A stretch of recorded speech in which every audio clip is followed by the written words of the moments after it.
Hello everyone. I'm starting with a pub.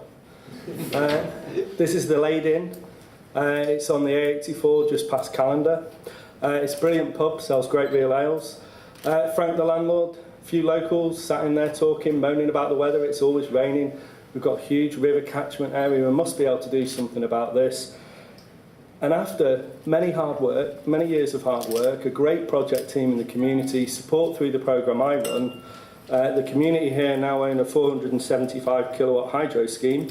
It's theirs, they've developed it, they've constructed it, and they'll operate it for the lifetime of the project, and all the revenue and the income from that project will come to them. So that's just a kind of little context.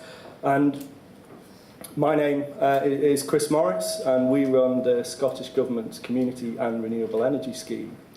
That scheme's there to help communities to develop their own projects, to participate in projects as a shared ownership partner, or to benefit from community benefit and try and maximise the impact in their local area.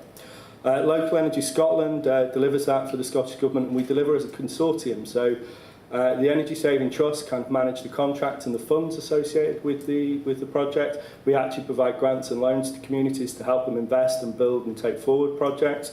And we have 4 Scottish charities we work with to make sure we've got reach across Scotland to deliver the project. I just illustrated that actually just in terms of the kind of pyramid we often refer to, where you've got locally owned projects at the top of that pyramid. More risk associated then, more work associated with them, but potentially increased returns per megawatt as all the revenue goes to the local community. We've got this middle category of what we call shared ownership. What we're thinking about when we talk about shared ownership in Scotland is a community body owning the share in the development, and all the surpluses from that going to that community body to take forward community action plans and local community priorities. Sometimes we raise the funds through share offers and things like that, but we use a share offer as a way of raising funds instead of debt. And finally, at the bottom of that pyramid, equally as important is community benefit, which is where there's less input from the community, and it's a payment to the local community. Obviously, much lower risk, much lower returns involved in it as well. So I've been asked to talk a little bit about the Scottish context. I've asked to really focus in on community benefit and shared ownership, and that's probably what I live and breathe, so I have focused more on that. I'm going to try my best to get through this in around 15 minutes. So I suppose to start, this graph focusing on renewable electricity just shows the total installed capacity from 2008 to 2017. And it's a massive increase, and it's been a marked increase in the number of projects we've got over the line.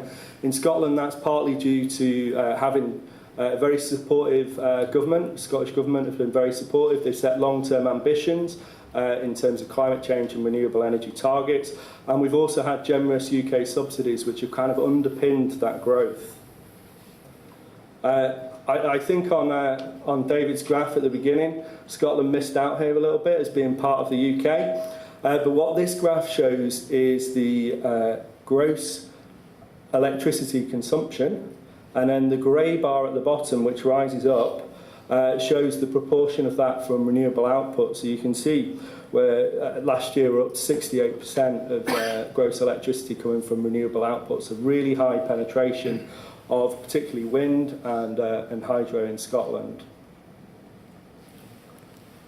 And just, I'm not going to go on too much longer with stats, this is my last one, but just as of October, just focusing on wind rather than overall renewables, we have at the bottom 6.5 gigawatts of operational projects in Scotland of wind, and we've got the same again in planning, construction and in the process. And a lot of the problem we have in Scotland now is route to market for a lot of these projects. I'm going to try it, hopefully, that's quite tricky to read, isn't it? I'll just talk you through this. It'll kind of remind me, I just wanted to touch base on some of the kind of policy factors and policy inputs that were perhaps driving things in Scotland.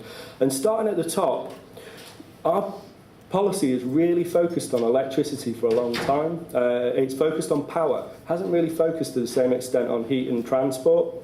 If you move around, the energy policy in Scotland, most of it's referred to the UK, and we had quite a stable regime under the Labour administration and then the Conservative Lib Dems. In 2015 we got a Conservative government, and that changed the kind of outlook, particularly for onshore wind. Scotland has now developed its own energy strategy, and I think what's great about this strategy is it's underpinned by not just focusing on power, but it looks at heat and transport, and it looks at a whole system approach. So rather than just focusing on power, we now think about the energy system and what that means in terms of transport and what that means in terms of heat. We've had our energy strategy for 6 months. It is underpinned by our climate change targets. When the strategy was developed, it was developed using modelling software, looking at, well, what do we need to do to achieve our climate change targets? And that has driven the energy strategy we have. There's also a focus within the strategy around smarter local energy systems. We've got a real growth in digitisation, we've got a growth in smarter energy and local use of energy. So it's a big priority within the energy strategy. And underpinning that strategy in terms of renewables, we have a 2030 target which links really nicely with the approach of the strategy, which is around half of Scotland's energy will be from renewable energy. Now, we've made amazing progress on power, but on heat and transport we're a few percent, and that's where a lot of the focus needs to be. And interestingly, that's what Scottish Government has jurisdictional control over: housing, heat, transport. It can influence much more directly than power. Just moving round as well, as part of the Scottish Energy Strategy, an onshore wind policy statement was developed. And what that set out was the future priorities for wind in terms of route to market, in terms of repowering, and also it covered community benefit and shared ownership and set kind of expectations from the government in terms of what it was expecting. The final thing I want to highlight is just this Community Empowerment Act.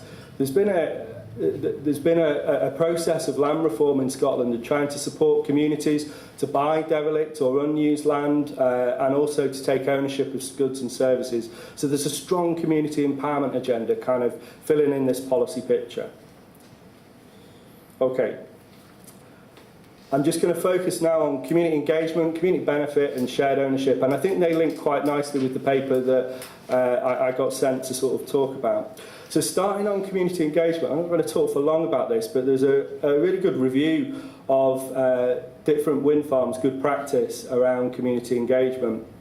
And the recommendations they pulled out from the research they did, it's not rocket science, was to have wide-ranging and innovative methods of engagement. Try and be a bit creative in the way you engage with communities and talk to them and get there. One of the key things as well was to facilitate dialogue. There was too much of wind developers telling communities things rather than talking and having dialogue with communities. Where it worked really well is when there was actually action taken on the back of the consultation exercise. I think there was a lot of frustration and there was a lot of dialogue and then nothing changed as a result of it. Where the developers then took that on board and made changes to kind of access or the design of the scheme to reflect the kind of communities concerned, that improved the level of engagement. Keeping that engagement going, it's often quite easy during the planning stage where there's a kind of direct reward for the community, but make sure that continues throughout the construction phase and into operation as well. And using a wide-ranging definition of the affected public. I think this kind of speaks a little bit to, you know, how local are people within? Well, what other communities does this impact and how do you kind of get that wider benefit there? And finally, identifying these tangible benefits. The only other thing I want to say on community engagement is there is some really good practice out there, and I don't, you shouldn't start again on this. In Scotland, there's national standards of community engagement that kind of set out what's expected in terms of community engagement. And there's a great online tool by the Scottish Government called Voice, which is vision and outcomes in community engagement. Now, these are tools you could look at and see and try and use if you are going to engage with communities. In terms of community benefit, the Scottish Government has no power to oblige developers to pay community benefit, so we can't just mandate it.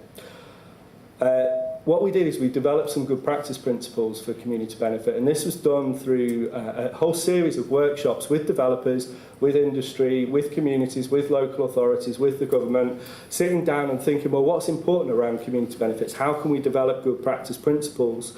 And these were adopted in 2014 and led to an investment of 5k per megawatt being the kind of industry norm. And Scottish Renewables, which is our trade body, signed up to that along with its members. It's not linked to planning. There's no planning benefit for developers from community benefit, and it encourages early development and early engagement with communities and to discuss community benefits early on in the process. The other thing we did, community benefit was kind of shrouded in mystery. No one really knew what it was and who was paying what. So we made a publicly available register that you can just click on your wind farm and you can see how much community benefit's paying, what the community are doing with those funds as well, and getting those inspirational stories. And that helps us share best practice as well from what's happening at a local area. Our community benefit principles are being reviewed at the moment, just in terms of kind of what we committed, and you can see just a little extract from the community benefit register that shows in the kind of the expected income for the last 12 months is 15 million to local communities, so it's a substantial amount of money from the projects. Just thinking about what worked well and what didn't work well in terms of community benefit, it has really made a massive local impact. It's fantastic the difference that's been made at a local level. It's brought transparency into the system. It's allowed industry to actually quantify its impact. It can now say this is how much is going in, and it's allowed industry to tell the story, to try and turn this kind of negative perception of the industry around. It's helped communities engaged as equals. They're kind of not going along, they understand perhaps what they're entitled to, what they should be asking for. There's a real, what we found as well is communities' capacity is growing a lot. They're doing more work around action plans to understand the priority in their local area, and that's helping them to actually develop a project that's going to have a lasting legacy in their area and not just be spent on park benches and football team sponsorship, but actually create projects that will lead to a lasting legacy. Just a couple of other things. The Forestry Commission, they took on the adoption of the community benefit in any project developed on their land, and that really helped to normalise it within industry, that developers just got used to it through that process. In terms of what isn't working so well, the register is designed to be a kind of, the community benefits designed not to impact on the planning process, so it's a voluntary contribution. However, there's a confusion about when that becomes a legal contribution. So when should you have a legal arrangement between developer and said community for the lifetime of that fund? And this is becoming an issue when wind farms are sold. And there's been examples, not many, of communities finding out the project's been sold when the community benefit checks stopped coming. So, you know, there's things we need to resolve within there, and that's the exception rather than the norm. Communities find it hard when there's multiple funds around them and trying to coordinate that. And some communities need a lot of help to get investment ready, and I think that's something to take away. It's not easy to spend that amount of money well and effectively with a mandate from your local community. I'm running on a little bit. I'll skip this one and just focus a little bit on shared ownership as well. So shared ownership is, again, we have good practice principles around shared ownership to help planning authorities, developers, local authorities and communities. And in terms of shared ownership, there is some net economic benefit from shared ownership that can influence the planning decision. And moreover, to get projects to be viable in Scotland, developers are building bigger and bigger turbines out with what the planning requirements are. So there's more of a need to try and get that extra planning consent. We have a target in Scotland that at least half of projects should have an element of shared ownership by 2020. So this is a key priority for the government, and it contributes to our locally and community-owned targets. Again, just doing the work well and not work so well, I'll just pick out a couple.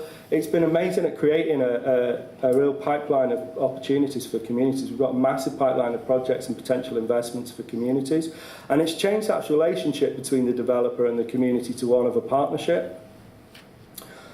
There's been a lot of support through the scheme I run to help communities to evaluate assessments. For example, we have frameworks of financial and legal advisors and teams we can put in place to allow community to make a decision about investment and get independent advice on that investment.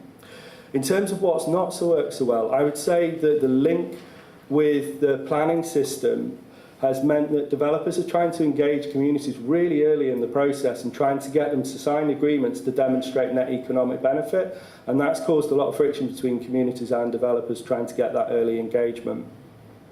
I think there's been a lot of focus on the structure of the investment. Is it a joint venture, split ownership, shared revenue, rather than thinking about, well, what are the actual terms of the investment? Because that is what will make it affordable for a community to invest, is how that deal's constructed, the point at which they buy into that, and the valuation of that project.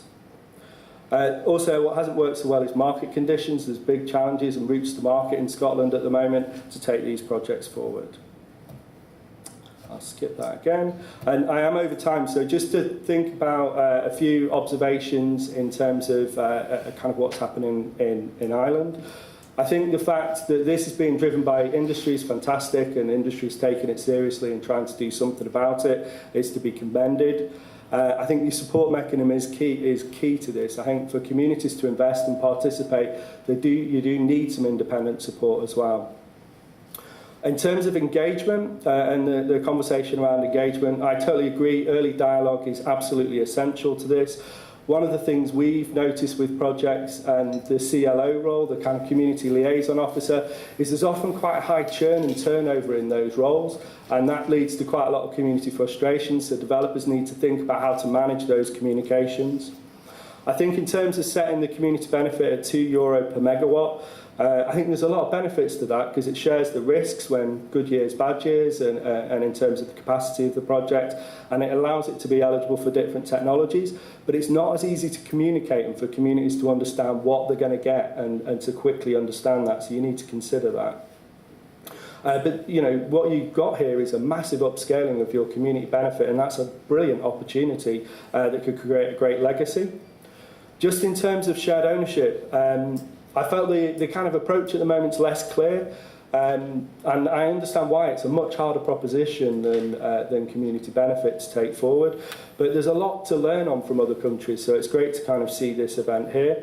I do think the independent support's needed if you're going to make that work, and thinking about the timing for investment and the terms of that investment and setting some guidance and benchmarks around that is key to making projects work.